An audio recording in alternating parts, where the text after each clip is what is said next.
Vou saudar aqui para conversar conosco do outro lado da tela o doutor em História, Cultura, Poder e Representações, além de coordenador de pós-graduação Lato Sensu do Instituto de Pesquisa e Memória Pretos Novos, o IPN, Cláudio Honorato. Cláudio Honorato, eu estou sem a tua câmera, viu, Cláudio? Preciso da tua imagem aqui para a gente Bom conversar. Ó. dia, Anderson. A câmera está dando aqui uns probleminhas. Deixa Pois eu é, tentar resolver. não dá para a gente fazer o papo aqui enquanto não tiver a tua imagem. Vou até tirar aqui da tela, Cláudio, para a gente fazer esse papo aqui quando a gente tiver a tua imagem plena aqui para conversar com a gente. A gente está com dificuldades aí nesse diálogo com o Cláudio aqui no nosso programa para a gente tratar de um tema importantíssimo, que é o 13 de maio. Vamos aguardar aqui, vamos ver se ele consegue recuperar a imagem dele. Está enfrentando problemas lá na câmera para, enfim, fazer esse diálogo com a gente. Mandem mensagens aqui, viu, pessoal? Continuem participando aqui, mandando as suas participações, suas perguntas, seus superchats, enfim, é muito importante. Eu sempre faço essa ressalva aqui da importância da participação de vocês aqui no nosso programa, enquanto a gente aguarda lá o Cláudio para conversar com a gente. O Cláudio está com dificuldades ali para trazer a câmera aqui. Eu estou sem imagem, vou até mostrar aqui para vocês mais uma vez. Ó, a gente está com uma câmera virtual lá no Cláudio nesse momento, ó, uma webcam virtual. Eu não tenho aqui a imagem dele. Assim que a gente tiver restabelecido o contato com ele, eu prometo que trago o Cláudio para conversar aqui com a gente. Ó. Outras mensagens chegando. Ó. O Fábio Bueno Romero Filho. Enquanto o povo não acorda, os monarquistas querem abafar o que há de bom na República. A participação do Fábio aqui com a gente. Ó, parece que o Cláudio, eu já tenho a imagem dele, mas eu acho que está travada aqui a imagem. Ó, vamos ver, ó, tá vendo só, gente? Eu estou com a imagem dele travada aqui. Não consigo fazer o diálogo com ele enquanto não tiver a imagem do programa, na internet, o programa do YouTube. Eu não posso trazer o nosso entrevistado sem a imagem aqui para conversar com a gente. Ó, o Alexandre Silva volta a participar dizendo o seguinte: ó, não dá para não se indignar quando um professor de ciências sociais fala que o capitalismo não precisa mais do Estado para a reprodução do capital e do capitalismo. Lamentável. Palavras aí do Alexandre Silva. Acho que sobre essa participação do Damasceno aqui no nosso programa. Obrigado pela tua mensagem, Alexandre. O Cláudio aqui, eu já tenho a imagem dele. Vamos ver se a gente consegue. Cláudio, você me escuta? Sim, Anderson, bom dia. Agora sim, eu tenho a tua imagem. Quero agradecer muito a tua presença aqui com a gente, Cláudio, para, como eu antecipei aqui para os nossos espectadores, para a gente falar sobre esse 13 de maio, né, onde o Brasil lembra a assinatura da Lei Áurea, que teoricamente livrou os negros da escravidão por aqui. É necessário a gente refletir, acima de tudo, sobre os limites desse processo em uma sociedade eivada de preconceitos. Por mais que haja avanços, né, Cláudio, ao longo desses 137 anos desde a abolição da escravatura por aqui, a gente sabe que a população preta ainda sofre com o descaso de um Estado que privilegia os interesses dos exploradores do trabalho dessas pessoas, que relega direitos a quem historicamente foi subjugado. Sem me alongar, Cláudio, nessa introdução, eu queria saber primeiro até que ponto o 13 de maio de 1988 representa uma conquista efetiva de liberdade para o povo negro ou um marco inconcluso, manifesto pela ausência de políticas reparatórias e pela perpetuação de estruturas sociais do Brasil pós-abolição. O nosso país, estruturas racistas que eu digo, o nosso país ele representa a lei ou respeita a Lei Áurea depois desses 137 anos, Cláudio? Não. Qualquer pessoa, por mais inocente que seja, percebe isso claramente, né? Se a gente pegar os dados oficiais do IBGE, você tem uma população negra, né, na casa dos 56%. Aí você não vê essa população negra ser representada na mesma proporcionalidade, né, nas instituições, na questão de direitos, ou seja, é uma população que é a maioria, mas que é tratada como minoria, ou seja, tem menos acesso à educação, por mais que a gente tenha conquistado avanços, né, com a questão das políticas de ações afirmativas, com a questão da lei de cotas, né, muito criticadas, mal compreendidas, né, onde prevalece o preconceito, o racismo, a ignorância das pessoas. Então a gente percebe claramente que essas maiorias ainda são tratadas como minorias, e aí, concluindo, não tem acesso à educação digna, trabalho, moradia, vivem em situação degradante e são as pessoas que mais lotam os presídios, por falta de políticas públicas de fato que façam que o Brasil de fato seja um país de equidade. Sem dúvida, sem dúvida. O que a gente observa, acima de tudo, é a presença do povo preto, principalmente no encarceramento. A gente percebe, acima de tudo, que há um Estado brasileiro criminalizando o povo preto cada vez mais aqui no nosso país. Ô Cláudio, é possível a gente afirmar que a abolição formal da escravidão sem reparação constitui um pacto racial que sustenta até hoje essa desigualdade estrutural no país? Como é que esse pacto se manifesta nas instituições do Estado e também, especialmente, no imaginário social? Perfeitamente. Você percebe que não houve nenhuma política, social. Então a Lei Áurea, ela é simplesmente um marco oficial, né, em que é feita a abolição, mas sem nenhuma, proposta de fato, né, de reparação, ou seja, de fato, de integrar o negro na sociedade, como dizia Florestan Fernandes. Então, na verdade, essas pessoas vão continuar, ou seja, é feita uma reelaboração da escravidão, né, ou seja, melhor dizendo, a escravidão que acaba ali é o escravismo colonial. Essa escravidão ela se perpetua de outras formas e hoje você tem uma escravidão contemporânea aí que persiste, né, e que é uma violência muito grande, que é um crime contra a humanidade. Mas se a gente pensar no processo, né, de integração dessa sociedade, na verdade o negro é o grande excluído, ele é o grande esquecido, ele vai ser excluído da educação, ele vai ser excluído, porque agora ele é o quê? Ele vai ser encontrado no mundo da desordem, no mundo do crime. Por conta de quê? Por conta das políticas, né, adotadas, né, políticas econômicas e sociais adotadas com base num cientificismo que já nasce no século XIX, né, que vai dar na questão da eugenia, que é vinda para o Brasil e que aqui é vista como a teoria do branqueamento. Então, o negro é o grande indesejado, ou seja, ele é o atraso da nação. Isso já está sendo discutido no parlamento com as propostas de abolição, que a escravidão é um atraso. Então, ao contrário, eu não penso que a escravidão acaba, né, não por questões humanitárias, mas por conta das pressões liberais, em especial da Inglaterra. Eu concordo que essas pressões existiram, mas eu não concordo em dizer que a escravidão acabou porque ela era incompatível com o capitalismo. E, então, a escravidão contemporânea ela prova isso. A escravidão foi a forma mais eficiente de você tirar do outro, né, riqueza, ou seja, de você tirar a força de trabalho sem custo nenhum praticamente, e por isso ela se perpetua.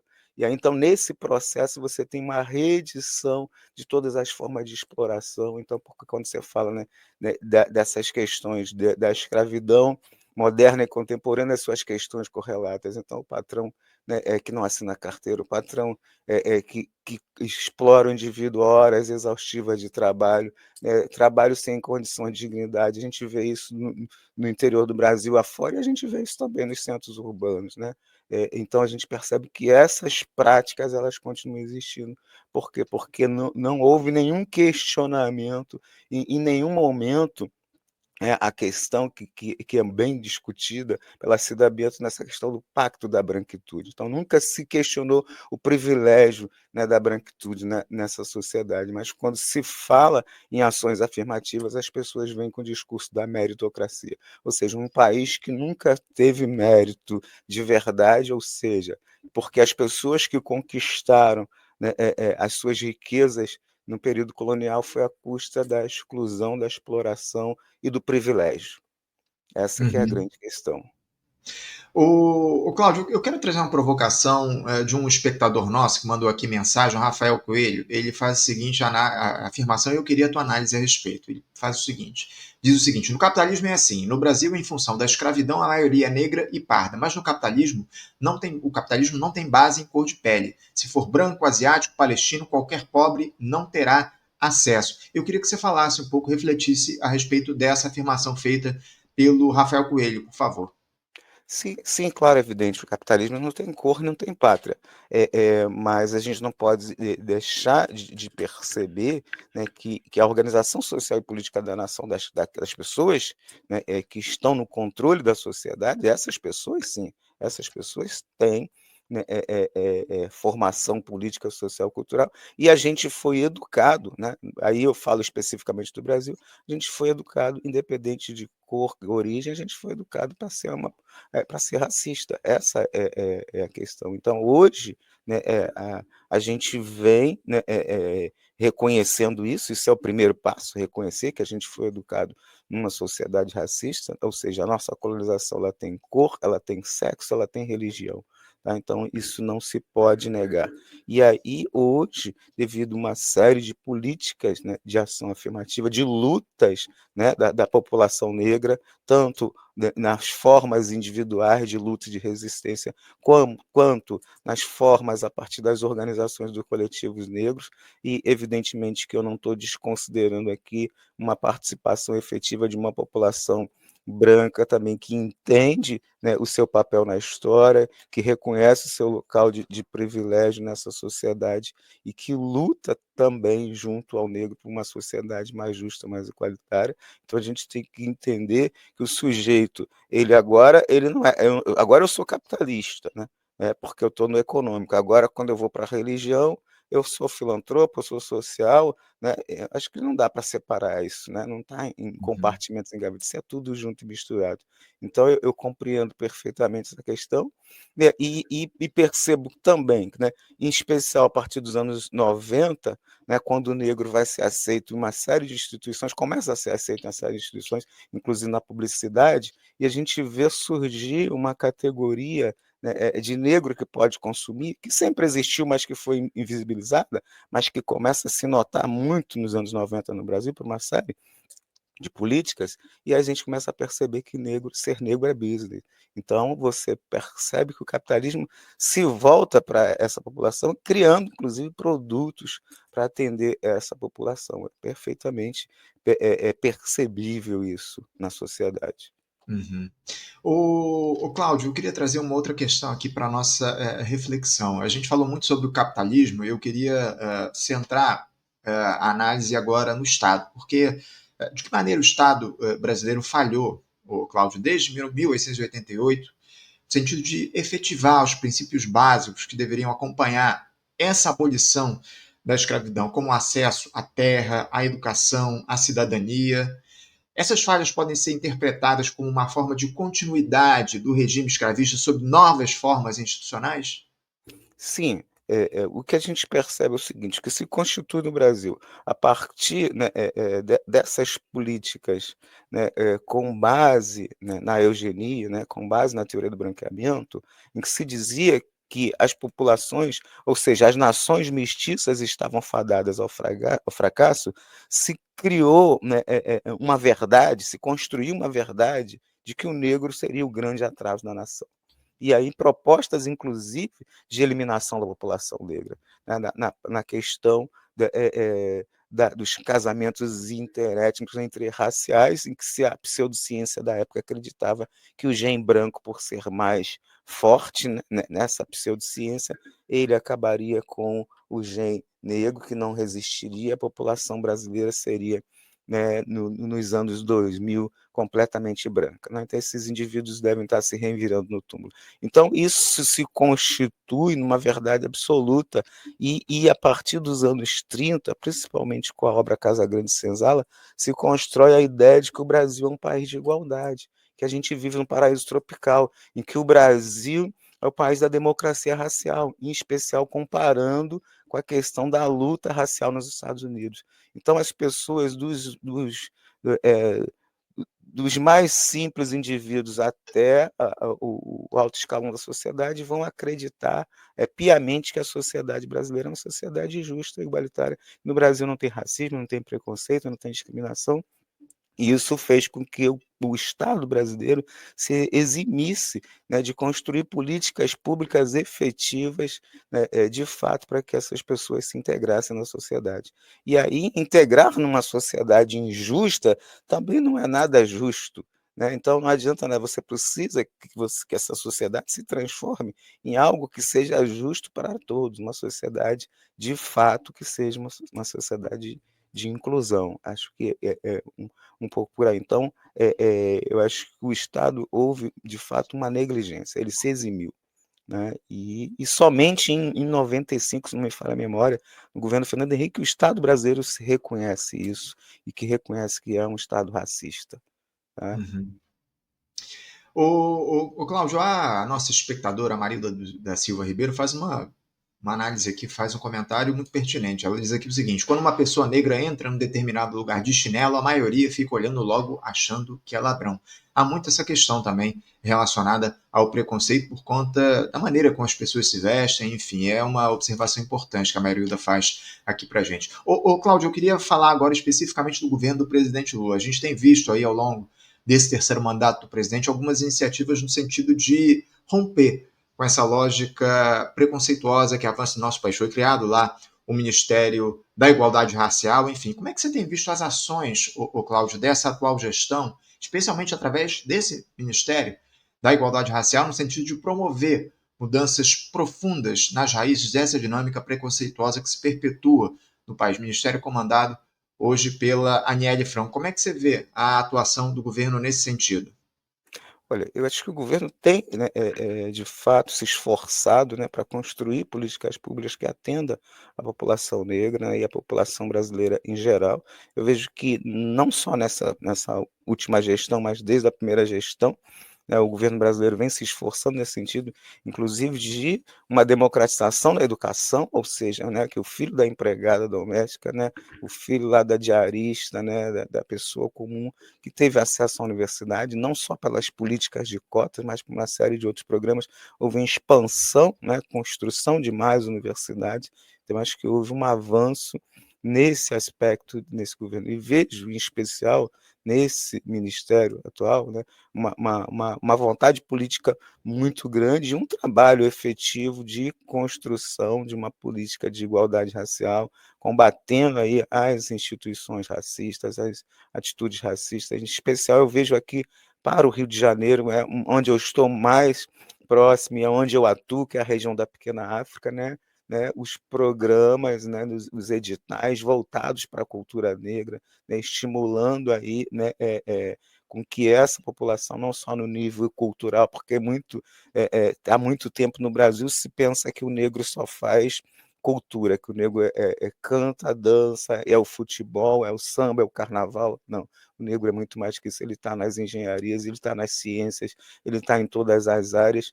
e isso desde que o mundo é mundo. A África é a grande placenta do mundo, a África é o berço da humanidade, a África é o berço da civilização. E a gente precisa entender isso de forma efetiva, que nós somos também descendentes de africanos. Enquanto a sociedade brasileira não compreender e aceitar isso, a gente não consegue avançar, a gente não consegue construir uma identidade nacional de fato.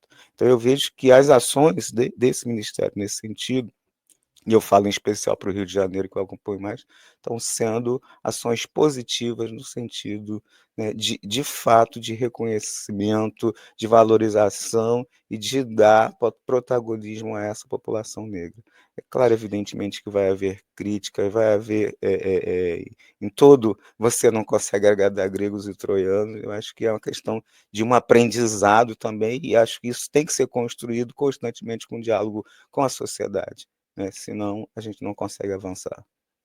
É isso. Claudio, para a gente fechar aqui o nosso papo, eu tenho um questionamento do Fernando Pessoa. Ele faz uma observação aqui interessante. Ele pergunta aqui por que as cotas não resolveram quase nada. A gente viu essa política de cotas ser adotada ao longo dos últimos anos aqui no país, promoveu uma série de avanços, não há dúvidas a respeito disso, mas elas de fato não solucionaram esse problema que está colocado em relação ao preconceito que há em relação ao povo preto. Eu queria que você falasse um pouco sobre essa política de cotas adotada pelo Estado brasileiro e quais iniciativas deveriam ser adotadas para que a gente consiga solucionar esse racismo estrutural que está colocado no nosso país. Então, Fernando, eu concordo plenamente com você, por quê? Porque dar acesso à universidade, ou seja, incluir aquela ideia de incluir, ensinar uma profissão lá para o menino, né, para ele ser um empreendedor, eu acho que você não resolve o problema da discriminação, você precisa reeducar a sociedade, isso está faltando. E, por outro lado, você precisa dar acesso. Então, essa política de cotas, ela precisa ser ampliada para outros espaços, porque não adianta nada o indivíduo ter um diploma e ele não tem emprego. Ele não empregou, e é muito simples de você resolver isso, que ainda existe. É um indivíduo, quando ele envia o currículo dele com foto para uma empresa, para uma grande empresa, ele tem aptidão, ele tem capacidade, né, mas ele é preterido por uma outra pessoa. Então existe essa questão da boa aparência no Brasil. E sem contar que não, se a gente não tiver uma lei efetiva que de fato, né, abra as portas para esses indivíduos, né, diplomados pelas universidades nesses anos de cota, então falta o acesso ainda, falta essas portas, né, se abrirem, né, com justiça, com dignidade. E eu percebo, como eu atuo na área da educação, eu percebo isso, né? A gente tem 22, 23 anos da Lei 10.639, a gente estuda a África pra caramba. Quantos professores negros tem na universidade? Quantos passaram efetivamente a serem professores de África e que se especializaram? Né?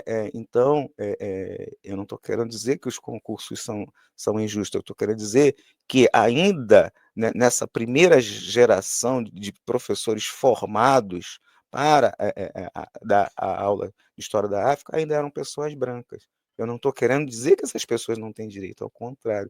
Eu estou querendo dizer que, pelo processo de a gente ficou tantos anos negando à população negra o direito à dignidade, o acesso, né, à educação de qualidade, que a gente não tinha ainda pessoas negras nas universidades nesse primeiro momento, né, dentro dos grupos de pesquisas, e aqueles poucos negros que estavam, eles muitas das vezes optaram para estudar outras coisas, porque a gente tem a liberdade de escolhas. Então, eu acho que eu estou analisando um pouquinho a questão da educação, mas isso Uhum. acontece nos diversos setores da sociedade. Então você ainda vai perceber que quando você vai para as áreas mais consideradas doutas, né, da medicina, né, da biomedicina e tudo mais, você percebe que ainda a quantidade de pessoas negras que entram na universidade ainda é pequena. E a gente precisa de Infelizmente é muito políticas de pequeno. fato efetivas que eh eh, equacione isso. E eu queria te perguntar justamente isso, para a gente fechar aqui de fato. Que políticas deveriam ser essas? A gente deveria ampliar a política de cotas para mais setores, porque a gente vê até a própria representatividade no parlamento do povo preto é Isso, muito pequena. exatamente. Sim, eu acho que é preciso ampliar essa política, mas acho que, acima de tudo, é preciso fazer uma educação de fato, né, de qualidade e que não seja meramente, né, uma proforma, vamos dizer assim. Ou seja, né, que de fato todas essas políticas implementadas aí pela educação e que agora se debate muito o novo ensino médio, a nova base nacional comum, mas que leve, né, de fato para a escola básica, né, que os professores nessas escolas tenham condições de fazer um trabalho digno, porque no final a corda arrebenta na mão do professor como se ele fosse o único culpado. E é uma pessoa que não é valorizada, que é mal remunerada, que não tem tempo, às vezes, para construir uma carreira digna e sólida, porque ele tem que dar 50.000 aulas por dia, trabalhar manhã, tarde e noite, ele não tem tempo até para se preparar ou até para cuidar da sua própria família. Uhum. Então, eu acho que esse sistema injusto tem que ser revisto. É isso. Professor Cláudio Honorato, quero agradecer demais a sua presença aqui num dia tão importante como o 13 de maio. É fundamental a gente fazer o diálogo a respeito desse quadro onde a abolição a escravidão de fato não foi abolida no nosso país. A gente tem ela se dando de diversas formas e, infelizmente, a gente não tem uma atuação efetiva não só do Estado brasileiro, mas também da sociedade no sentido de acabar com esse racismo estrutural. A gente precisa trabalhar muito ainda, há muito que avançar ainda nesse sentido e eu acho que, acima de tudo, promover esse tipo de diálogo, a gente caminha nesse sentido. Quero agradecer demais a sua presença aqui com a gente mais uma vez e que a gente possa voltar a conversar em breve aqui no programa sobre temas importantes para o país. Obrigado mais uma vez, professor. De nada, Anderson, eu que agradeço, foi um prazer. Um abraço, até a Um próxima. abraço, até a próxima. Conversamos aqui com Cláudio Honorato, doutor em História, Cultura, Poder e Representações e coordenador de pós-graduação Lato Sensu do Instituto de Pesquisa e Memória Pretos Novos, o IPN